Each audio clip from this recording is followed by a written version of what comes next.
Germany's Chancellor Olaf Scholz visits China as divisions are deepening between East and West. The German government is divided, too, over what political and trade ties it should have with Beijing. So what impact could Scholz's trip have on future relations? This is Inside Story.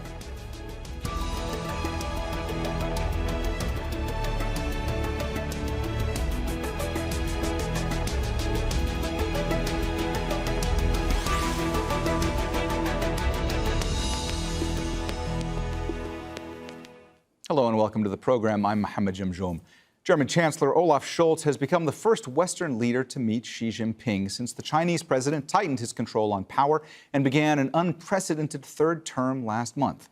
Scholz is also the first G7 leader to visit China since the pandemic. But the trip has come at a time of deep divisions between Beijing and the West. During the war in Ukraine, China has remained close to Russia, while Germany and the EU have supplied weapons to Kyiv and imposed severe sanctions on Moscow. There are other big divisions, too. The West is concerned about human rights and the treatment of Uighir Muslims, and China's intentions toward Taiwan. But Germany and China's trade relations are extremely important to both. President Xi said he hoped for more cooperation between their countries during what he called a time of change and chaos. And Chancellor Scholz says he wasn't in favor of breaking from China, but wanted a relationship based on equality. We don't believe in the ideas of decoupling from China, but it's also clear to us that this has something to do with economic ties as equals, with reciprocity, with the issue that access to investment must be provided equally, and that no dependencies arise that contribute to the fact that one cannot act freely. That is, at least, the perspective that we're pursuing. China-Germany relations continue to develop healthily and steadily. We believe that it's a signal sent to the world that we jointly uphold multilateralism and support multipolarity. While the West and China disagree over a range of issues, they share important trading relationships in a globalized world. Let's have a look at trade between the EU and China and how significant that is to Germany. China was the world's largest exporter in 2020, with its goods and services valued at about $2.3 trillion. Next was the EU at $1.9 trillion and the United States at $1.4 trillion. The EU imported $467 billion worth of goods last year from China. In the other direction, exports from the EU to China were worth $221 billion, less than half the value of what Europe buys from the Chinese. Germany is the EU's top exporter of goods to China. They're valued at $103 billion and made up more than 16% of the EU's total exports to the country in 2021. German imports from China were worth about $97 billion. That's around 22% of the EU's total imports from the country.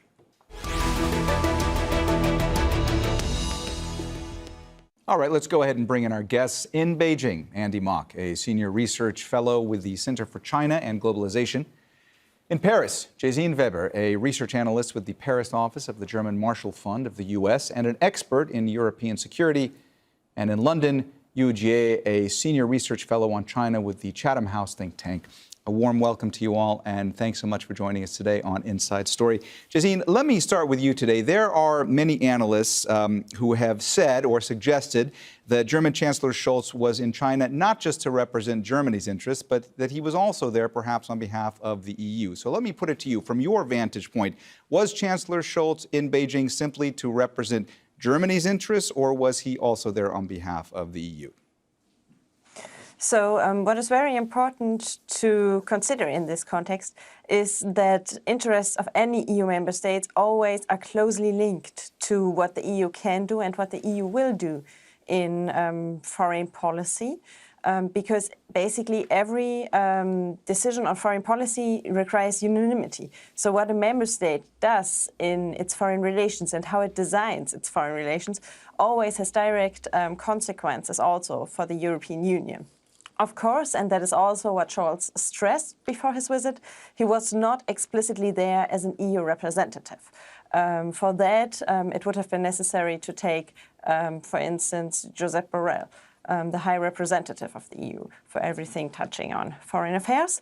But of course, if the German Chancellor, as the representative of the biggest EU member state, goes to China, that sends a very clear signal And if he does so right after the party congress and is the first European to go there, that of course shows that this visit has a certain significance, and also that dealing with China, on the one hand economically, but also on the questions of global governance or global challenges, is a priority in Germany, but also in Europe. Even though this visit was, and I want to stress that, not well received by other Europeans or harshly criticized by many. Andy, you heard there Jazine talking about the fact that this visit was controversial, that it was criticized by many in Europe. Was, from your vantage point, President Xi the biggest beneficiary of this trip? Did he get more out of it than Chancellor Scholz? Well, I certainly think President Xi, as the president of China, certainly got something out of this visit, because it does contribute to a more stable and prosperous China. But I think that also we have to recognize that Germany and Europe, and I think even the entire world, benefited from this visit. It's a recognition that, of course, Germany and China have very important business and economic ties. But I think it's also a recognition that we are in a world where national security is becoming increasingly important. And countries like Germany, as Germany, a major economy, a major country in the world, but also, as we heard, as one of the most important members in the European Union, recognizes just what a new world we are in with the unfortunate conflict in Ukraine, the related economic chaos that has caused, that finding a new paradigm for coexisting is vitally important. And I think this is just as important an element of this trip, especially as China recently announced a global security initiative that seeks precisely to address some of the shortcomings of the existing security order. Jie, from your vantage point, just how important is the relationship between China and Germany, and how much are the two countries' economies intertwined? How much are they reliant on each other? Well, I think a dependence, this word seems to be quite an ugly word, almost become a stigma in European politics these days. Yes, nevertheless, Germany has been one of the major trading partners with China. But however, what I want to stress is for this visit, firstly, really representing an inflection point that between China and Germany, and also between China and Europe, given the past 2 years that the relationship between the two countries and between Beijing and Brussels seems to be stranded. So can we actually consider this visit, and perhaps is the somehow that sense of Germany considers seeking to have an open dialogue with China? That's one thing. Now, secondly, I think for this particular visit, the element of politics seems to be taking equal weight as much as the economics, because in the past, compared with the 16 years of Angela Merkel's in office, that seems to be much of the bilateral visit is mostly about business and trade. But really for this one, given the world where we are now, I think the politics also perhaps become even more important than economics in here. And I do not think either the Chinese company, nor the German company, nor the European companies will be able to exclude from the current ever-intense more geopolitical competition. Jazine, what kind of significance will this meeting between Scholz and Xi have had ahead of the upcoming G20 summit? I'm asking this because Russia is in the G20, but we don't yet know if President Putin is going to be in Bali later this month. Some may see the G20 as an opportunity to start the process of negotiations for some kind of peace in Ukraine. Others may see it as a chance to further isolate Russia. So what role might China be playing here behind the scenes? Yes, I think that is the question that we are all asking us. This question of how close the alliance between Russia and China actually is, and how much influence Europeans, but also the US, can have on China. And I think that in this regard, it is particularly interesting to basically look at not what we do see, but particularly what we do not see.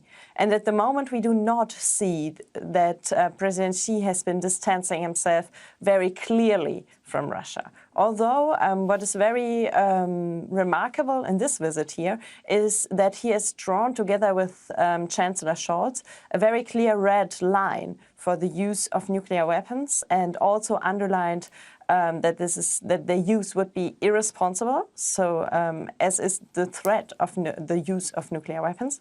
And I think that this is already quite a clear warning, and maybe the clearest warning that Putin has received from Beijing over the last over the last couple of months. And you ask whether there is or whether negotiations might be a topic on the table of the G20. Of course, it will be a question when and how negotiations could potentially start, but I do definitely not see the G20 as a starting point for negotiations, particularly because Europeans have always underlined that the start of these definitely depends on what Ukraine wants in this conflict, and also because I do not think that it is the forum where states could pressure Russia sufficiently. So there might be work on the economic side of that, but I don't see sufficient political weight behind that. Jie, I saw you nodding along to a lot of what Jazine was saying there. It looked like you wanted to jump in, so please go ahead. Sure. I mean, I quite agree with the previous speaker. And obviously, I consider the joint press readout after the bilateral meeting between Xi and Scholz. That seems to be, Xi has laid very clear, the absolute red line is that China does not support Russia to the deployment of nuclear weapons, and China does not support any country to deploy nuclear weapons in here. So I think also that's doesn't come as a surprise to me, because that's very much in line with China's nuclear and disarmament policies.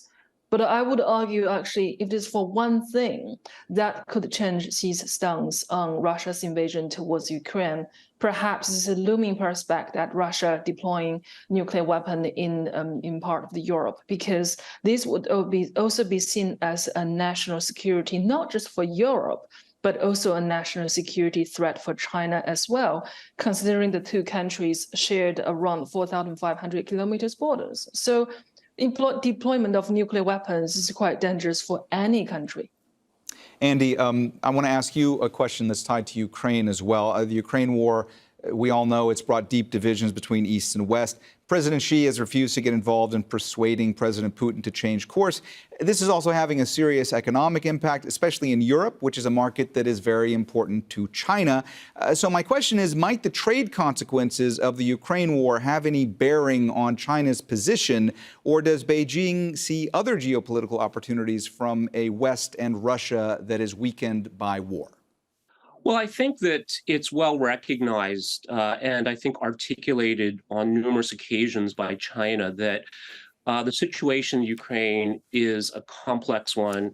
It really is not this simple black and white situation that some in the Western media portray, and that China has long taken a side in this conflict, and the side is that these disagreements that unfortunately have erupted into a military conflict should be resolved peacefully. And I'm not sure that I see this recent joint statement as a red line, but merely a reiteration of an existing principle that China has supported, in that any use of nuclear weapons or threat of use really should be discouraged. I think that we need to also look here that in the broader picture that the strategic rationale for NATO, which Lord Ismay, the first Secretary General, said, was to keep the Germans down, the Americans in, and the Russians out. And I think we're seeing perhaps this is the time for a new formulation. And China is not a party to these conflicts, but as you mentioned, certainly is affected from a trade perspective, from a geopolitical perspective as well. And certainly, I think, is working very diligently for an acceptable resolution, but through accepted organizations like the United Nations, I think, versus directly intervening. So I wanted to maybe clarify that China indeed is taking a side, and that's the side of peace and stable development. Jazeera, it looked to me like you were reacting to some of what Andy was saying and that maybe you wanted to jump in. So please go ahead if you want. Yeah, for me, one point that I think was very interesting was when he mentioned that we might see changes here. And something that I really want to underscore in this entire conversation is this idea that German-China policy is going to have a really strong impact on what the EU is going to do in the next years strategically. Because when we're talking about this visit here today, it's not, or yesterday, it's not only about the very short-term outcomes, it's also about the long-term implications of this visit and how it is going to feed into, for example, the German-China strategy, which is currently being elaborated, but also the German national security strategy. Both documents will have a significant impact on Brussels and also on how the EU might reconsider its approach to China, because I want to recall that the EU's last really comprehensive or more comprehensive document on China was the EU-China Strategic Outlook from 2019. But today's China is not the China we saw 5 years ago. And this is why whenever we are talking about Germany's role in this conflict here, and how Germany could potentially pressure China, influence China, this might also determine how it does that in the future, and also how the EU might adjust its course. Jie, Berlin had said before this trip by Chancellor Scholz that there had been consultations with key partners in the U.S. and Europe ahead of the visit. Do we have any indication, or do we know what came out of those consultations? Well, obviously, if you observe the press release and the press conference between Scholz and Li Keqiang yesterday, they have not really been short of criticisms and warnings regarding different issues, different contentious geopolitical issues such as Taiwan, within Scholz's comments. So obviously, I think the German Chancellor has already taken into account what the European allies, the American allies have in mind on the one hand. But I think on the other hand, he has also addressed the German industry and businesses concern regarding the lack of access to the market, the level of playing field, those old long list of complaints as usual. So I think before this visit that the expectation is relatively low. And for what he has achieved yesterday, I think that's a reasonable success as far as we can get. So we can see this seems to be quite a lot of input from European partners within it, and also from the other side of the Atlantic. I have no doubt about it. Andy, Angela Merkel had been criticized since leaving office for her policy of trying to use trade to win influence with countries like Russia, though she would argue that that was the right course. Now, Olaf Scholz's government has abandoned this approach with Russia, but there are divisions within it about how to approach China. How does this get resolved at the end of the day? Can human rights trump trade, or can they agree to disagree on these issues while still doing business? No, I think that certainly these issues have their own lanes, and in certain of these areas, countries can agree to disagree. If we look at the situation with Xinjiang, Hong Kong, some of these other issues, I think the German view has been that these are not domestic issues. And clearly, China does view them as domestic issues. But again, I think these can be in their own lane and be compartmentalized. I think what's more important to point out here is that within this situation that Germany is facing, and I completely agree with the previous comments made, that this will certainly have implications for the EU as well in its relations with China, but that Germany and other countries in Europe are really discovering the ruinous cost of wedding themselves to a U.S. dogmatic view of a destructive competition with China, and arguably the same with Russia as well. If we go to this idea of indivisible security, which Russia has talked about and is also a cornerstone of China's global security initiative, that these are really legacy issues of the existing security order that needs to be updated. And we may see some dramatic changes. I would say that a lot of the chatter about this mistake that Germany has made, trade through change, change through trade, I'm sorry, we may be overreacting to this, that it's a certain minority of activists and media that are trumpeting this story, but the pragmatism that Germany is showing, I think, will ultimately prevail, not only in Germany, but also in Europe vis-a-vis China. Jazine, when we talk about human rights concerns when it comes to China, the West, they're concerned about the treatment of Uighir Muslims. They're concerned about China's intentions towards Taiwan as well. That's another issue. Chancellor Scholz had promised a candid exchange with President Xi on sensitive subjects. Based on what you've seen after this meeting, do you think that's the case? Was there a substantive discussion about these issues? Well, that's always hard to say if you haven't been part of these exchanges, right, and if you're only observing from the outside. I think the fact that it has been mentioned is already a baby step in the correct direction. But here again, I would like to link that to the comments of the previous speakers. It's always about a certain pragmatism and about balancing the question of human rights, or around situating it in the overall approach that you have. And really making clear that when it comes to human rights and the conceptualization of these, there is no point of agreement between Europe and China. And when we look at how the EU describes its relationship with China as a partner, competitor, or rival, it's clear which of the three applies here.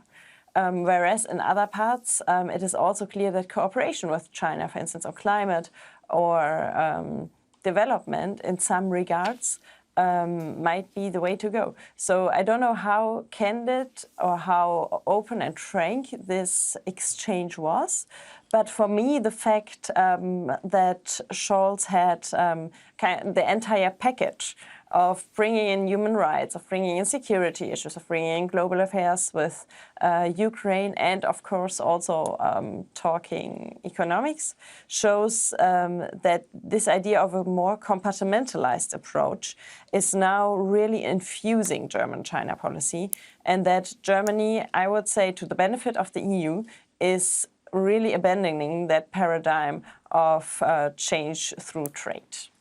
Jie, how much does all this set the stage for a significant improving of relations between Germany and China? And also, how much does all this benefit Germany? How much potentially might it benefit Europe? And how much does it benefit China? Who benefits most in the long term from what's gone on?